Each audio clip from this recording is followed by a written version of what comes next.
Fanazavana ny zava-miafina momba ny franc-maçon sy illuminati, ny nouvel ordre mondial na lamina vaovao maneran-tany, ny anaram-biby izay ankofan'ny olona rehetra sy ny marika 666. Zava-miafina ao anatin'ny fivavahana izay ahafantaranao ny tena marina, ny momba ny boky Enoka sy ireo anjelinidina teto tany ka nanambady ny zanakavavin'ny olona araka ny hita ao amin'ny Genesisy 4:4. Andarana arainao eto amin'ny TNTV isaky ny zoma maraina amin'ny 9h, ny sabotsy maraina amin'ny 9h ary ny alahady maraina amin'ny 9h30. Tompona andraikitra fikambanana mpiara-mikatsika ny famarinana sy ny fiainana mananrakizay.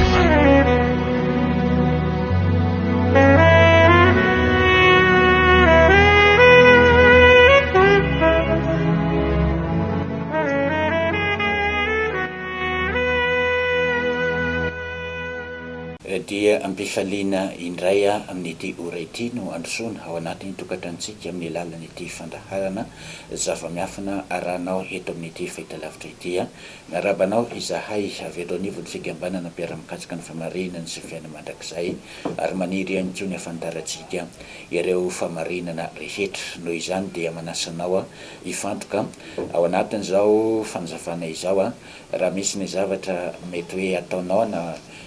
mety mahavarinanao eo amin'ny misy anao ao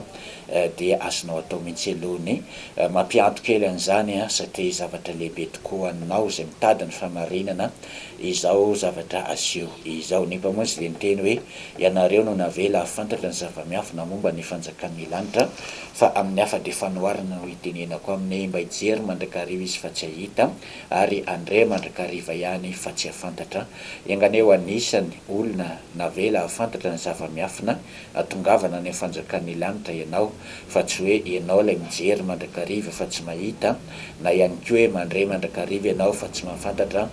fa misy mpitondra fivavahana maro sy mpivavaka maro be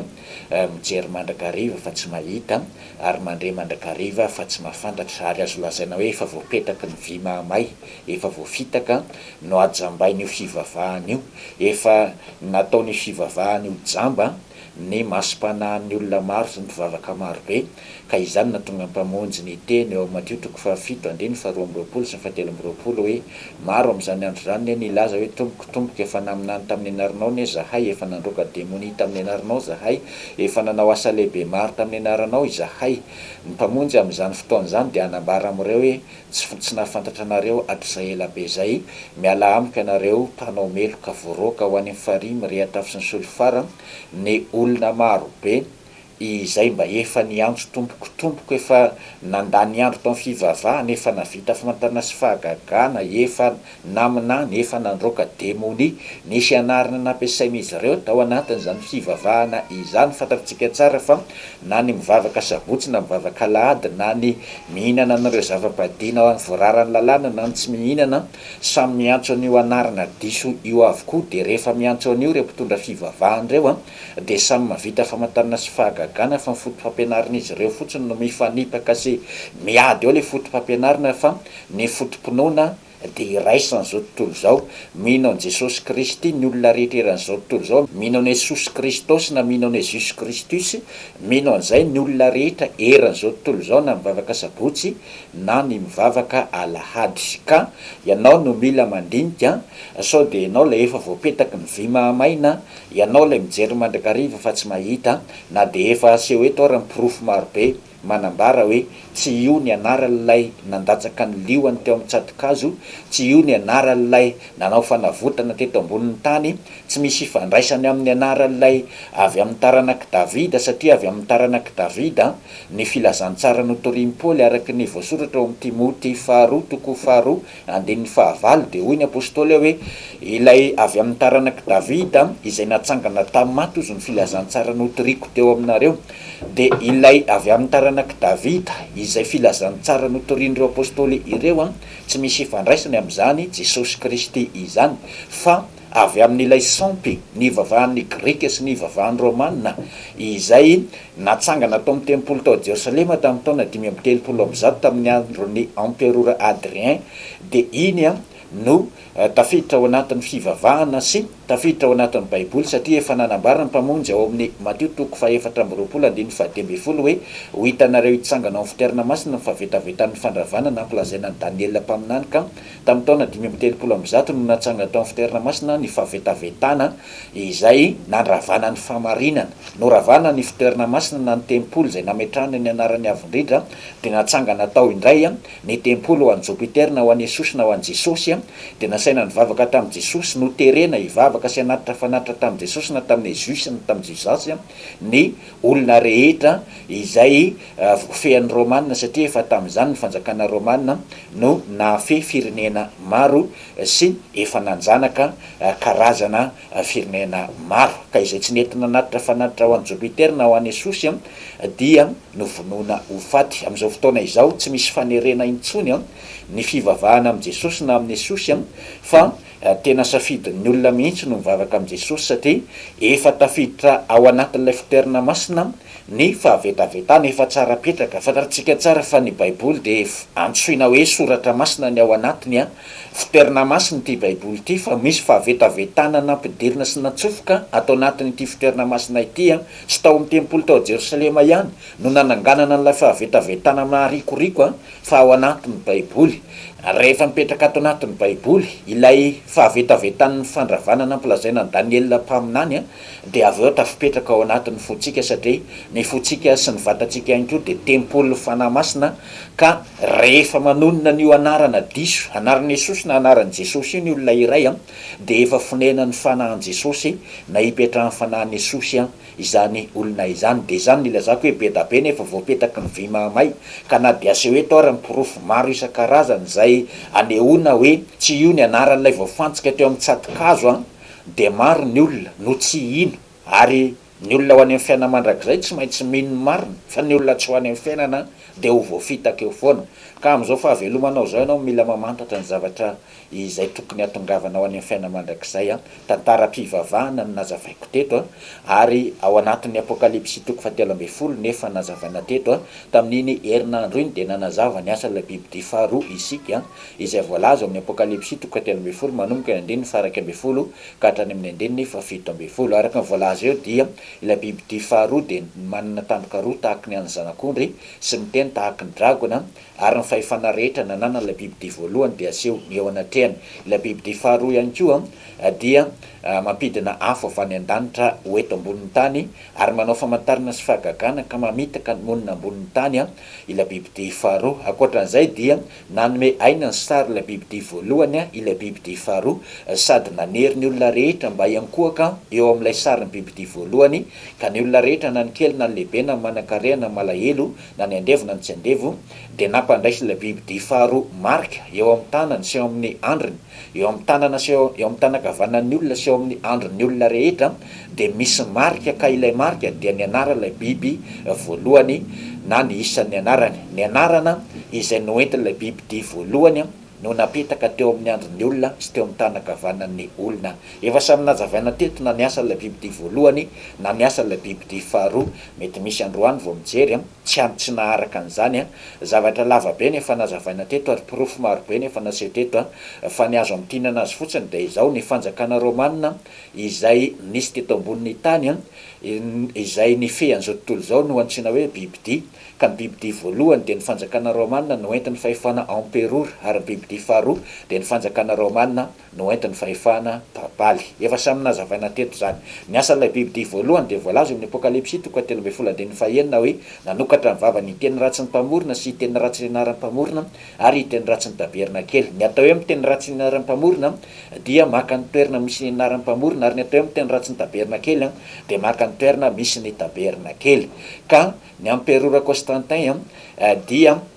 nanatanteraka an'izany asa lehibe voalaza hoe ho ataon'ilay bibidia voalohany izany araka ireny fanjavana rehetra efa noentina teto ireny zany hoe ny emperora Constantin dia tafiditra tao anatin'ireo emperora izay nifandimby nitondra fanjakana Romanina ka tafiditra ao anatin'ilay bibidia voalohany izany emperora izany ny emperora Adrien koa araka ny nazavaiko teo dia nanangana tempolo tsampo ho an'ny Jupiter na ho an'ny Jesosy teo amin'ny tempolo tao a Jerosalema izany zavatra rehetra izany dia voalaza ao amin'ny apokalypsy avokoa zany no atao hoe miteny ratsy anaran'ny mpamorona tao amin'ny tempolo tao Jerosalema no nametrahana an'ity anaran'ny mpamorona zay aseho anay matetika ity io ny anaran'ny mpamorona tsy tokony ova mihitsy io niza olona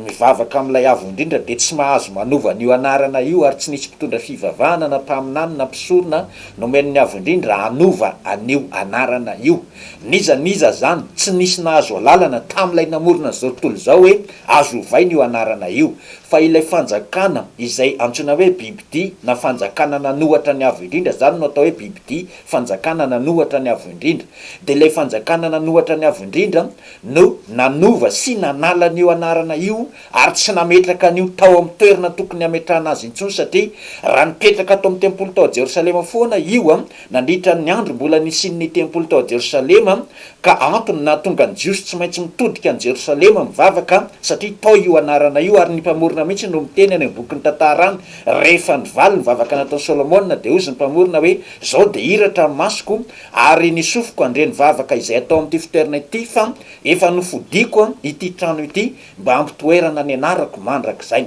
napetraka atao amin'ny tempolo tao Jerosalema io anarany avo indrindra io fa noravan'ny emperora romanina ny tempolo tao Jerosalema dia tamin'ny taona 530 dia natsangana tao ny tempoly ho an'i Zeosy na ho an'i Jesosy na ho an'i Jesosy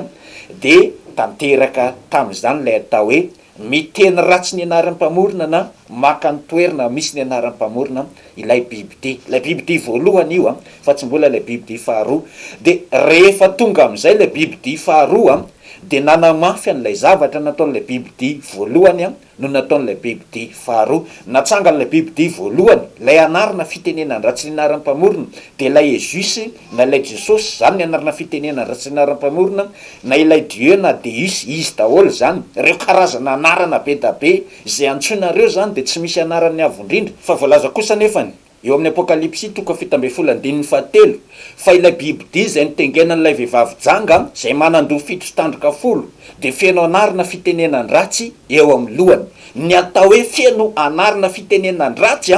dia manambara fa be da be ny anarana fitenenany ratsy no entin'ilay bibidia ilay bibidia mpanompony dragona dia ny fanjakana romanina izay nifehy an'izao tontolo zao ka ny bibidia voalohany dia ny fanjakana romanina no entin'ny emperora ny bibidia faharoa dia ny fanjakana romanina no entin'ny fahefahana papaly ireo anarana be da be izay tononitsika ao anatin'ny fivavahana ireo dia tsy misy ifandraisany amin'ny anarany zanak'ondry na misy ifandraisana amin'ny anarany avo indrindra fa anarana be da be no entin'ilay bibidia mpanompony dragona itenenana ratsy ny anaran'ny avo indrindra no terena hanatitra fanatitra sy hivavaka tamin'ny Jesosy Kristosy ny olona rehetra teto ambonin'ny tany ry havana izay miaina ka ilay bibidia faharoa dia nandray ny fahefan'ireo emperora sy nandimby ny asan'ireo emperora ary fahefana rehetra nananan'ilay bibidia voalohany na ny fahefana rehetra nananan'ny fanjakana romanina no entin'ny emperora dia hita teo ampelatana ny fahefana papaly avokoa rehefa nitondra ny fanjakana romanina izany fahefana papaly izany tamin'ny taona 730 taty aorian'ny mpamonjy no nambara tamin'ny fomba ofisialy tao amin'ny renivohitry ny fanjakana romanina fa ny fahefana papaly indray no mpanjaka mitondra ny fanjakana romanina ary nitondra ny satroboninahitra marika mahampanjaka anazy ireo papa izay nifandimby nitondra ny fanjakana romanina izay mariako fa efa tsy ity tsony no satroka isatroan'ireo papa izay mifandimby amin'izao fotoana izao fa tamin'ny vanim-potoana mbola nifehezany an'izao tontolo zao no nisatroany an'ity satroboninahitra izay aseho sy apotra amintsika ity ka eo amin'io satroka io dia misoratra amin'ny teny latinina hoe Vicarius Filii Dei izay midika amin'ny teny malagasy hoe solitenany zanak'Andriamanitra zay midikany amin'ny teny malagasy fa teny latinina moa no nampiasainy ny fanjakana romanina ary mbola ampiasainy mandraka androany ka nataontsika teto ny fanisana fa manome 666 ny taremarika fonosiny ny literana noratana ny hoe Vicarius Filii Dei araka io aseho atsika amin'ny sary io ary efa mpitondra fivavahana maro ihany koa izay nanazavany boky apokalypsia no samy namobosy ny Vicarius Filii Dei efa samy nanazava hoe manome 666 izany vicarius filii dei izany, fa ny zavatra tsy nazavaindray mitondra fivavahana ireny dia ny zavatra tena nitranga amin'ny antsipiriany izany no tsy nazavaindray mitondra fivavahana ireny, fa karazana ohatrany hoe zavatra kely atsidika fotsiny nefa noentina izy ireny, ary be da be ny fampianarana diso efa naparitaka eto ambonin'ny tany. Taony efa nilaza hoe ilay vicarius filii dei izay manome 666 izay misoratra eo amin'ny satroboninahitra ireo mpanjaka nitondra fahefana romanina tamin'ny andro fahefana papaly dia iny no 666 izay iankofan'ny olona rehetra anaran'ny bibidia. Marina tokoa fa anarana oentin'ilay fanjakana izay voatondra hoe bibidia iny, anarana mipetraka teo amin'ny satrony, saingy tsy anarany ankofan'ny olona rehetra zany iny. De nisy tamin'ireo mitondra fivavahana reny efa nanazava hoe ireo ray aman-dreny fiangonana romanina rehefa mitsidika firenena mitsidika fanjakana de mitsaoka azy ny vahoaka rehetra, tsy ny vahoaka rehetra no mitsaoka anazy fa ny vahoaka ao amin'izany finoana romanina izany. Fa ny voalaza ao amin'ny apokalipsy 3:15 de ny olona rehetra eto ambonin'ny tany miankohaka eo amin'ilay anaran'ny bibidia avokoa, tsy voafaritra ao anatina membrana fiangonana ankiray zany hoe ny olona rehetra izany, fa ny olona rehetra eto ambonin'ny tany de miankohaka sy mandray marika eo amin'ny tanany sy eo amin'ny andriny. Ka ny marika izay ampandraisina ny olona rehetra sy ivavahan'ny olona rehetra, ny anarana ivavahan'ny olona rehetra dia ny anaran'i Jésus Christus filii dei, na ny anaran'i Jésus Christ fils de Dieu, na ny anaran'i Jesosy Kristy zanak'Andriamanitra, izay efa nazavaina sy niporofena teto fa manome 666 ny taremarika finosiny Jésus Christus filii dei rehefa natao ny fansanany. Dikan'izany de izao, tsy ilay vicarius filii dei no anarany ankofan'ny olona eran'izao tontolo zao sy apetaka eo amin'ny andrin'ny olona, fa ilay Jésus Christus na ilay Jésus Christ na ilay Jesosy Kristy na ilay Jesosy Kristosy no anarana iankofan'ny olona rehetra eran'izao tontolo zao, na ny kely na ny lehibe, na manan-karea na malahelo. Tafiditra miankohaka eo alohan'izany anaran'izany ianao, natononona hoe Jesoa io, natononona hoe Jeso, natononona hoe Jesosy, natononona hoe Jesosy, natononona hoe Jesoa, zay anonanao azy eo zany de izao nambara aminao hoe iray ihany no fototra ny angan'izany fivavahana zany de lay sampy izay nivavahan'ny grika sy ny romanina, ilay voalaza amin'ny asan'ny apôstôly 7:5-7 hoe Jupiter de misy fanampina fanjavana ery ambany ery hoe Jupiter de Zeus na Jesosy de iny ihany izany Jesosy tonononao zany zay anonanao azy, na mivavaka sabotsika eo na mivavaka alahady, na mihinana henan-kisoa na tsy mihinana henan-kisoa de ataon'i Jesosy mavita famantarana sy fahagagana ianao, tsy any amin'ny fihinananao henan-kisoa na ny tsy fihinananao, na ny fanajanao sabata na ny tsy fanajanao sabata, tsy any ny olana amin'i Jesosy fa ianao tsy mandray an' Jesosy ny olana aminy. De ny tiany Jesosy ny tian'io anaran'io zany fianonan'io daholo ny olona rehetra eto ambonin'ny tany, satria io no namitahana an'izao tontolo zao. Efa hatramin'ny andro nisiny Enoka teto ambonin'ny tany no efa nisiny zany fivavahana tamin'i Jeso na tamin'izany Jésus na tamin'izany Jesosy izany ka antony natonga ny avo indrindra nandrodana sy nandrava ny olona rehetra teto ambonin'ny tany, nandrepaka ny olona tamin'ny safodrano ny fivavahana tamin'izany Jesosy na tamin'izany Jeso izany ry havana izay miaina. Betabe ny zava-miafina mbola aseho eto mbola azavaina eto ny zavatra nitranga tao aoriana naharavan'ny fahefana romanina ny fiain'izao tontolo zao izay notombiasan'ny fahefan'ny franc-maçon sy illuminati indray, satria rehefa rava tsy afaka ny fiain'izao tontolo zao intsony ny fahefana papaly de misy indray ny fahefana no entin'ireo franc-maçon sy illuminati nametraka ny nouvel ordre mondial na ny lamina vaovao maneran-tany. Ary mbola ho azavaina eto ihany koa ny mahakasika ny bokin'ny Enoka izay tena zavatra lehibe mifono fahamarinana marobe izay tokony ho fantatritsika ny ao anatin'izany bokin'ny Enoka izany. Ary mariako fa ny bokin'ny Enoka dia nitambatra tamin'ny baiboly fampiasan'ny mpaminany sy fampiasan'ny zanak'Israely ary nampiasain'ny apôstôly, saingy tamin'ny konsily tany Laodikia tamin'ny taona 437 mpamonjy no namoahan'ny rain'ny eglizy romanina hoe esorina tsy ho isan'ny baiboly intsony ny bokin'ny Enoka, de nanomboka teo de tsy hita intsony ny bokin'ny Enoka fa ny anjehana izay nampiasa ny bokin'ny Enoka. Misy profeta am-pelantanana ny zavatra rehetra ambaranay fa izay aloha ny azo ampita-androany mametraka mandrapitafa ho amin'ny rampitso amin'ny ora tahaka ny androany indray.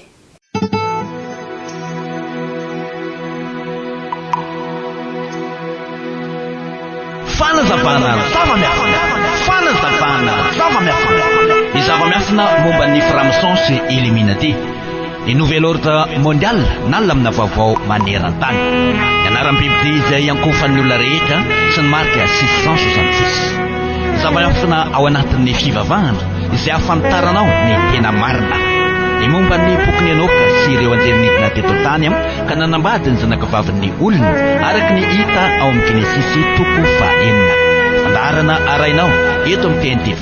isaky ny zoma maraina amin'ny 9 ny sabotsy maraina amin'ny 9 ary ny alahady maraina amin'ny 9 sy 30 minitra tompona andraikitra fikambanana mpiara-mikatsika ny famarinana sy ny fiainana mandrakizay